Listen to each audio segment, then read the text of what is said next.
Rekaman video yang memperlihatkan seorang pria nekat naik ke atas gerbong kereta barang viral di media sosial. Pria tersebut sempat melambai-lambaikan tangan kepada petugas di stasiun Jatinegara, Jakarta Timur. Dalam video unggahan akun Instagram Jabodetabek 24 Info, pria itu sudah ditunggu oleh dua orang petugas stasiun di sisi peron kiri saat rangkaian kereta barang memasuki sebuah stasiun. Di sisi peron kanan juga terlihat beberapa pria memantau kedatangannya. Namun, pria yang memakai baju merah dan celana pendek abu-abu motif itu justru melambaikan tangan kepada sekumpulan pria di sisi peron kanan.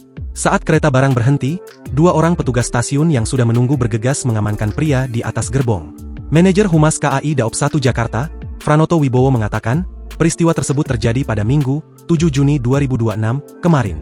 Setelah menerima informasi dari petugas operasional, tim pengamanan KAI Daop 1 Jakarta segera melakukan pemeriksaan dan penanganan saat rangkaian KA 2525 memasuki stasiun Jatinegara, ujar Franoto saat dikonfirmasi Kompas.com, Selasa, 9 Juni 2026. Petugas langsung naik di atas gerbong untuk mengamankan pria tersebut. Berkat koordinasi yang baik antara petugas operasional dan petugas pengamanan, oknum tersebut dapat segera diamankan dalam keadaan selamat. Lanjutnya, selanjutnya petugas memberikan pendampingan dan edukasi terkait keselamatan di lingkungan perkeretaapian. Berdasarkan pemeriksaan awal, oknum tersebut tidak membawa identitas diri dan memiliki keterbatasan dalam berkomunikasi. Oleh karena itu, proses penanganan dilakukan dengan mengedepankan aspek kemanusiaan dan pelayanan.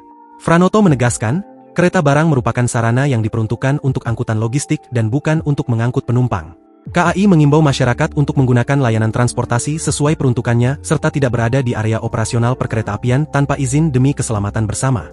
Download Tribun X sekarang, menghadirkan lokal menjadi Indonesia.